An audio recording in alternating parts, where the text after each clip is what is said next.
This is Marketing Jam, a show featuring the brightest minds in marketing. Marketing Jam is brought to you by Cyber Impact, the email marketing platform made specifically for Canadian small businesses.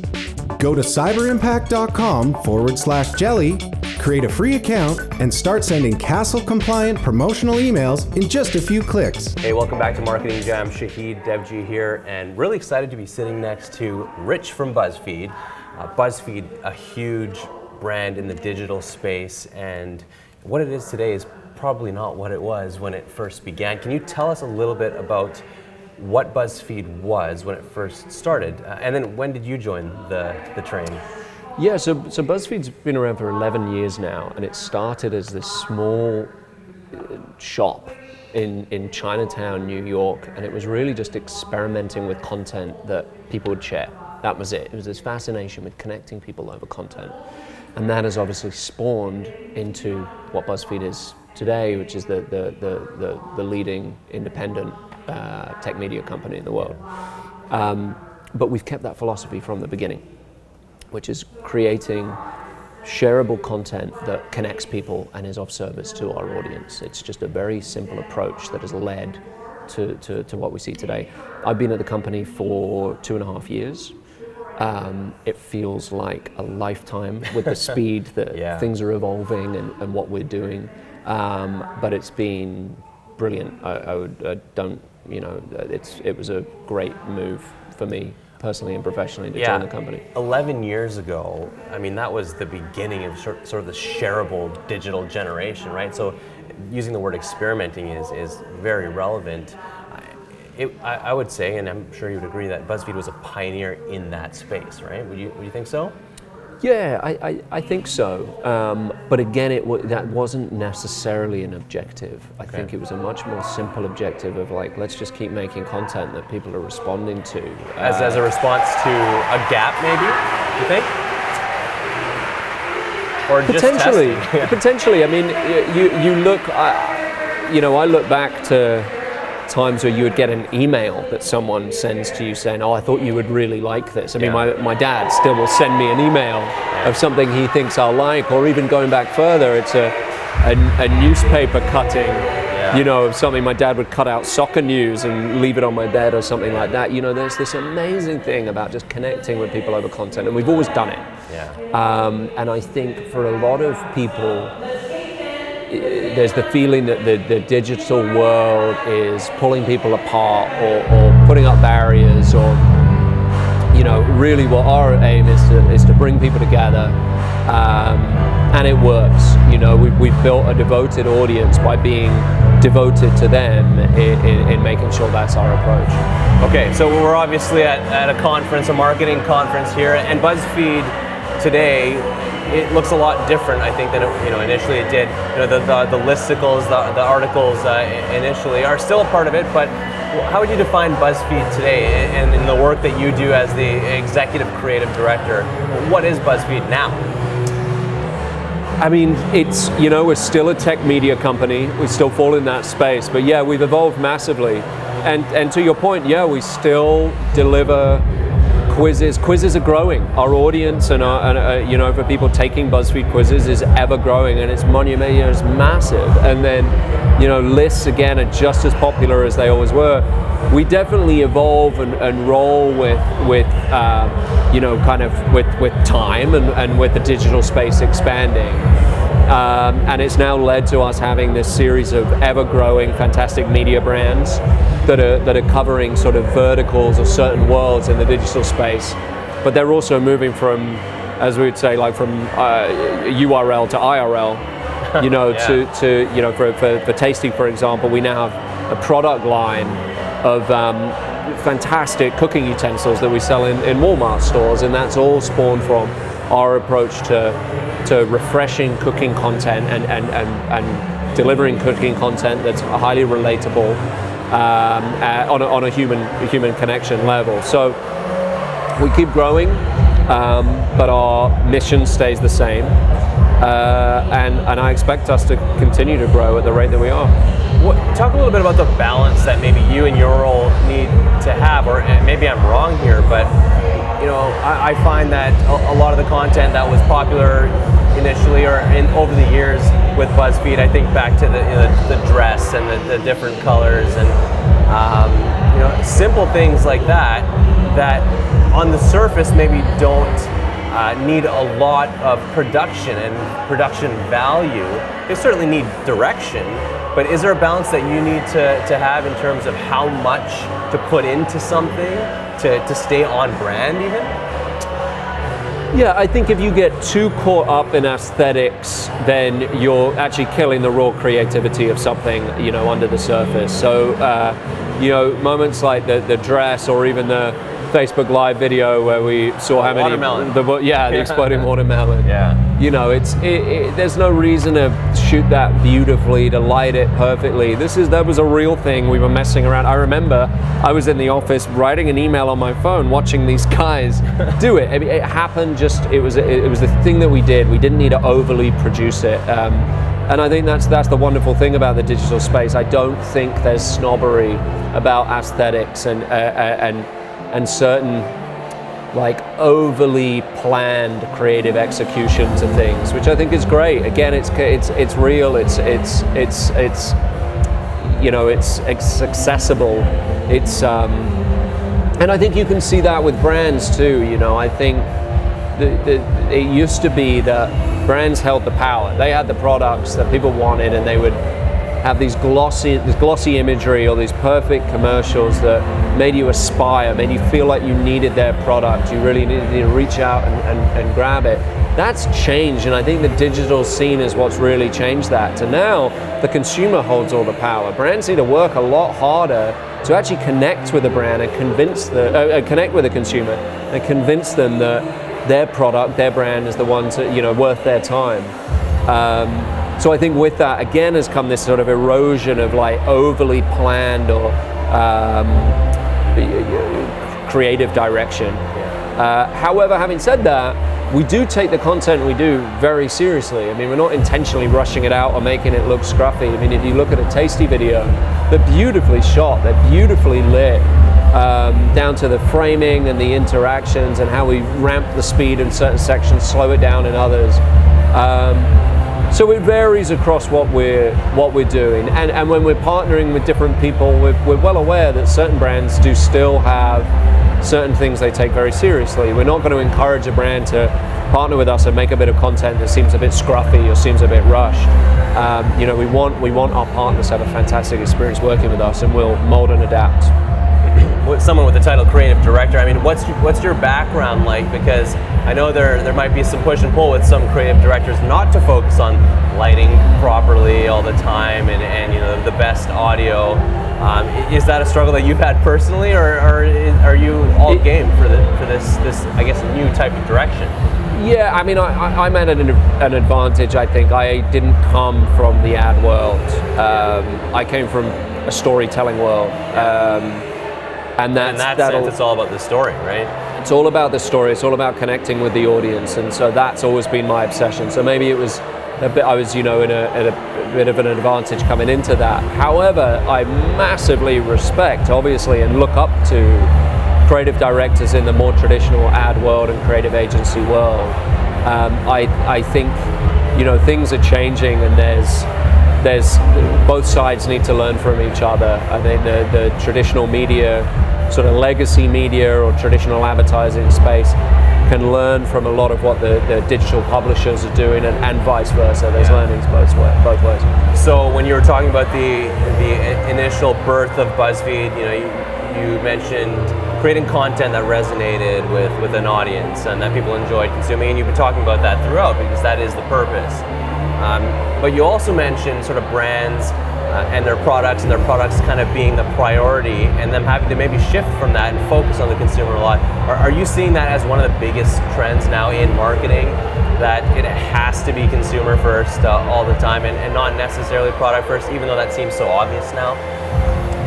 I just think the results speak for themselves. I think the brands that are communicating in the best ways at the moment are the ones that are thinking about their consumer, not thinking just about themselves and their own identity. Or on the other hand, there's certain brands that are revealing more about themselves, so that people can realize that they're not out of reach. That they're just people too. So there's a few different ways of approaching it, but I think there is a fundamental shift going on, which is great for the consumer and great for the brand. So it should be embraced. So you've been talking about partnerships. In terms of partnerships, we've got your traditional style where there's advertising, and there always has been, and there maybe always will be. That's maybe remain to be seen. But what are some unique ways that you guys are partnering with brands in your creative content that still allows that creative content to be as organic and natural as possible? We're very proud of the fact that we kind of offer something for everyone in terms of partnership. We really see ourselves as a full service sort of destination, I guess, for ad solutions. In Canada, we've recently released our sort of low touch video product, which is based off our mountain of learnings that we have. It's a way for a brand that have smaller budgets to just play with us, do something that we know is going to perform very, very well for them and with our audience. Is that specific to Canada or just released in Canada? No, in other places? it's we've launched it in our international markets, and it's had fantastic results. But then, we're full spectrum. So on the other side, we've also opened up, much sort of bigger commercial partnerships where we can make, much more premium, like almost TV commercial-esque content in sort of quality. To making series together with brands, to throwing events, to doing pop-ups through our different franchises. So if you look at some of our media brands, there's so much potential to get involved beyond just making a piece of content with us. With Tasty, you can make content, but you can also be involved in events and pop-ups that we're doing around Tasty as well. And we're seeing that we can be full funnel with a lot of, we're encouraging action. We're instigating action on the behalf of the consumer. People aren't just watching a Tasty video; they're going out and buying those ingredients to make the content, to make the food themselves, and then they're taking pictures of the food and sharing it all with their friends. So, and that's a natural progression. So it feels quite organic, right? Yeah, and it's great for brands to be part of that. They are being of use to the consumer. Yeah, exactly. So do you find that there is much pushback for innovation in that, you guys have grown a lot and you continue to grow and offer new services. And I asked the question because I don't know if you've heard of Daily Hive. Daily Hive is, I'll say, similar in that, it starts as a blog, very, singularly focused on providing content that's of use to a local audience and, what's going on around town, but has grown into a full service publication online in Canada. But they receive pushback when they grow and when they offer certain types of content and offer certain types of partnerships within that content. Do you see pushback, and is there hesitation for innovation because of that, or is anything fair game? No, I think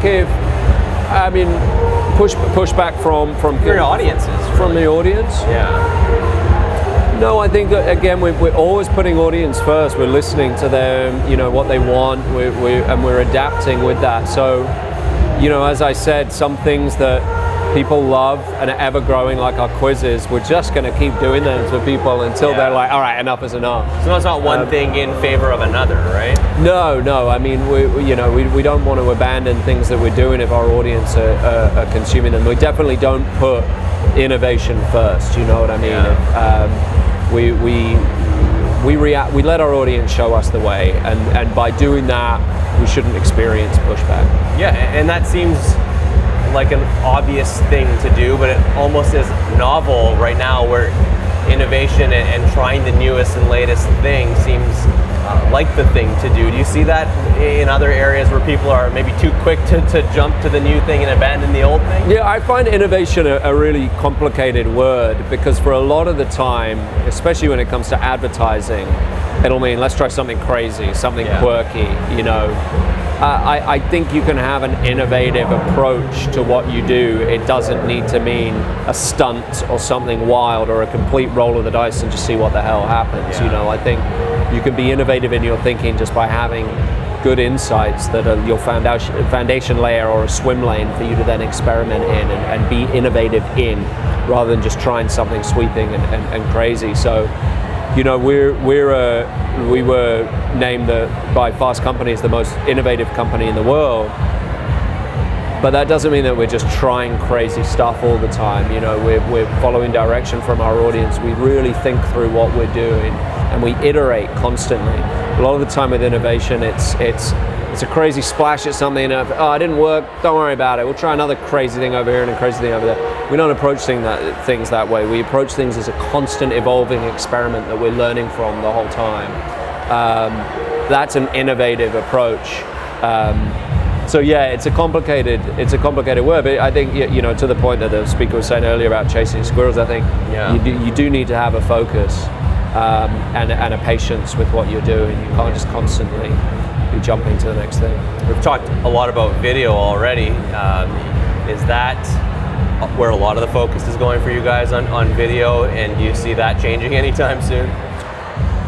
There is a lot happening in video. I mean, video is seen by a lot of people as the best way to to tap into large audiences, and it's a highly interactive medium. People share and comment a lot, but we're still seeing incredible performance with our posts and with our quizzes. And you know, not every medium is for everyone, but video is a very large part of what we're doing. Absolutely. So what's the favorite thing that you've worked on in the 2+ years that you've been with BuzzFeed? I'm very, very excited by Bring Me. Bring Me is our travel and experience media brand that we've launched, which is just, I don't like to use the word disruption, but I guess like kind of refreshed travel online.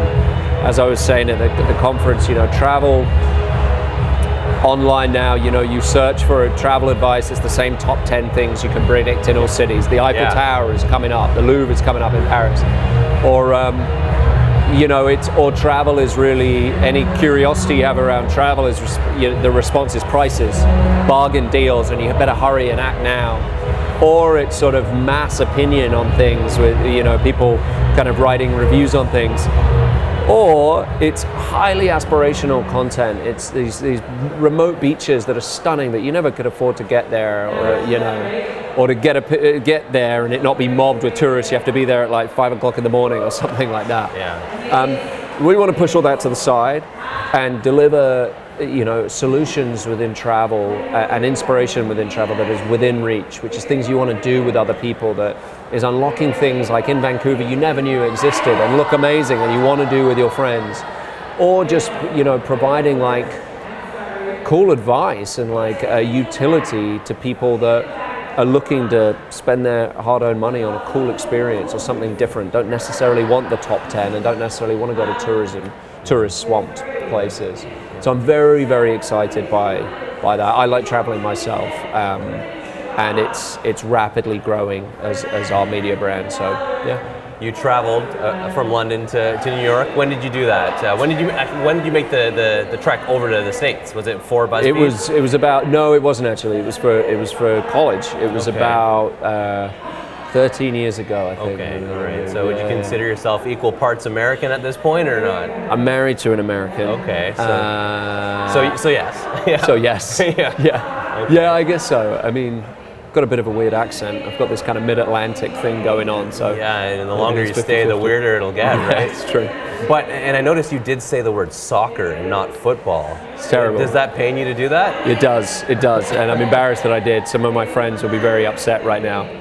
It depends where I am. I'll adapt. I'm a chameleon. I'll adapt. Yeah. In England, I wouldn't dare say I'm soccer. receptive to the word soccer. We've got a soccer team here, the Vancouver Whitecaps, and you've got a soccer team in New York that they play against each other.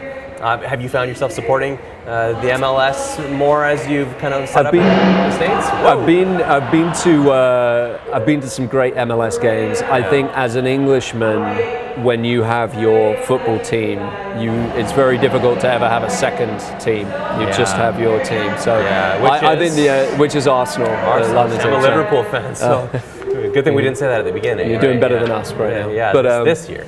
No, I think it's really cool what's happening with the MLS Yeah. in the US. I hope it continues growing. I've said for a long time it's not long before the US win the World Cup. Yeah. It won't be the next one though. So No, maybe not. Yeah. One day. Absolutely. Well, thanks for taking some time. Yeah, of course. to join us Thanks for today. chatting. It was a great conversation. Cool. Thanks, man.